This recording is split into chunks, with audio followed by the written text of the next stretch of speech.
और न्यूज 360 में अब खबर सीएम योगी की कैबिनेट बैठक की है, जहां मंगलवार को लखनऊ में सीएम योगी की अध्यक्षता में यूपी कैबिनेट की अहम बैठक हुई। बैठक में 15 प्रस्तावों पर कैबिनेट ने अपनी मुहर भी लगाई। क्या है वो अहम फैसले, दिखाते हैं आपको रिपोर्ट में।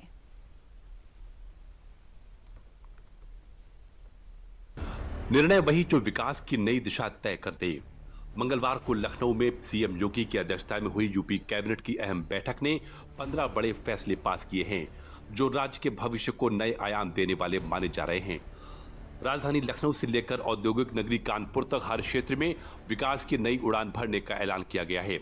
ये फैसले सिर्फ कागज पर ही नहीं, बल्कि यूपी की तस्वीर बदलने की दिशा में ठोस कदम माना जा रहा है। अब आखिर योगी कैबिनेट के इस बैठक में कौन से महत्वपूर्ण प्रस्तावों को मंजूरी मिली, पहले वो जान लेते हैं। कैबिनेट ने आउटसोर्स सेवा निगम के गठन को मंजूरी दी। सरकार ने यह स्पष्ट किया कि नियमित पदों के सापेक्ष आउटसोर्सिंग भर्ती नहीं की जाएगी। लखनऊ और कानपुर में 10-10 रूटों पर ई बसों का परिचालन शुरू किया जाएगा। यह कदम शहरों में सार्वजनिक परिवहन को बेहतर बनाने और प्रदूषण कम करने की दिशा में उठाया गया है। अगले 6 वर्षों के लिए इलेक्ट्रॉनिक पॉलिसी को मंजूरी मिली। यूपी निर्यात प्रोत्साहन नीति 2025-30 को भी कैबिनेट ने हरी झंडी दिखाई। इससे राज्य के उद्योग और व्यापार क्षेत्र को मजबूती मिलेगी। शाहजहांपुर और सुखदेवानंद में राजकीय विश्वविद्यालयों की स्थापना की घोषणा की गई, जिससे उच्च शिक्षा के अवसर बढ़ेंगे और युवाओं को बेहतर शिक्षा उपलब्ध होगी। आज की मंत्रिपरिषद ने के समक्ष कुल 16 प्रस्ताव आए थे, जिसमें से एक प्रस्ताव कृषि विभाग का स्थगित किया गया और 15 प्रस्तावों पर मंत्रिपरिषद की सहमति मिल गई। योगी सरकार के इन 15 बड़े फैसलों के साथ यूपी अब विकास के नए अध्याय की ओर बढ़ रहा है। अब यूपी की हर दिशा में विकास की रफ्तार दिखाई देगी। ये सिर्फ फैसले नहीं हैं, ये न्यू यूपी की नई पहचान है, जो राजधानी लखनऊ से लेकर औद्योगिक नगरी कानपुर तक विकास की नई इबारत लिखेंगे। मंत्रिपरिषद की बैठक में कुल 16 प्रस्ताव थे, जिसमें 15 प्रस्तावों पर मंत्रिपरिषद ने मंजूरी दिया है। उसमें एक प्रस्ताव हमारे विभाग से संबंधित था। कानपुर और लखनऊ में नगरीय क्षेत्रों के आसपास के जो इलाके हैं, देहाती इलाके जो हैं, उनमें परिवहन की सुविधाएं देने का हमारे विभाग का प्रस्ताव था। कानपुर में 10 रूट और लखनऊ में 10 रूट चिन्हित किए गए हैं। उन सभी पर 10-10 बसें चलाई जाएंगी और इस प्रकार 200 बसें शुरुआत में इलेक्ट्रिक बसें चलेंगी और पूरा का पूरा घाटा मुनाफा बस ऑपरेटर का होगा। सरकार कोई भी पैसा उनको न देगी न लेगी।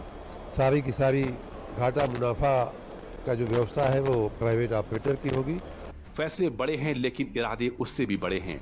योगी सरकार के इन 15 फैसलों से न सिर्फ लखनऊ और कानपुर, बल्कि पूरा उत्तर प्रदेश को विकास की नई उड़ान दे दी है। मंगलवार को इस बैठक में यूपी में शिक्षा के क्षेत्र में भी बड़े फैसले लिए गए हैं, जिसको जानने के लिए हमारे डीडी यूपी संवाददाता अभिषेक मणि त्रिपाठी सीधे यूपी सरकार में मंत्री योगेंद्र उपाध्याय के पास पहुंचे और जाना कि क्या बड़े फैसले लिए गए हैं।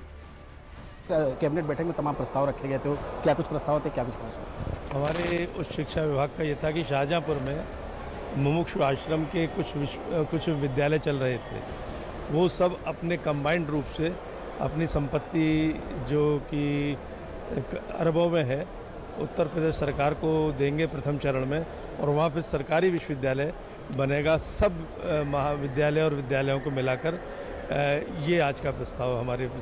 ये सिर्फ योजनाएं ही नहीं हैं, बल्कि शहरों को स्मार्ट और रोजगार प्रदान बनाने के बड़े कदम भी माने जा रहे हैं।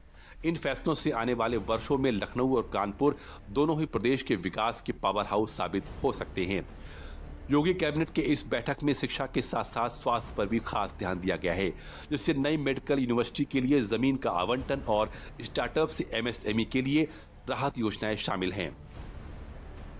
अपने विभाग के प्रस्ताव के संदर्भ में कैबिनेट की बैठक में उपस्थित रहा, जिसमें आज ये फैसला हुआ कि वाराणसी में भारत सरकार का जो विभाग है, समाज कल्याण विभाग है, उसके माध्यम से बनारस में एक सीआरसी केंद्र खोला जाएगा, जिसके लिए 5 एकड़ जमीन की आवश्यकता थी।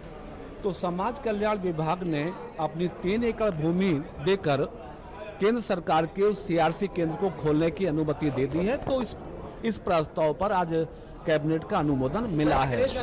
योगी कैबिनेट के इस फैसले से न केवल रोजगार के अवसर बढ़ेंगे बल्कि युवा पीढ़ी को आधुनिक सुविधाएं और बेहतर अवसर भी मिलेंगे। कुल मिलाकर कैबिनेट की इस बैठक में लिए गए फैसले राज्य के प्रशासन, परिवहन, उद्योग और शिक्षा के क्षेत्र में विकास की दिशा में महत्वपूर्ण कदम बताए जा रहे हैं, जिससे यूपी के विकास को नई गति मिलेगी।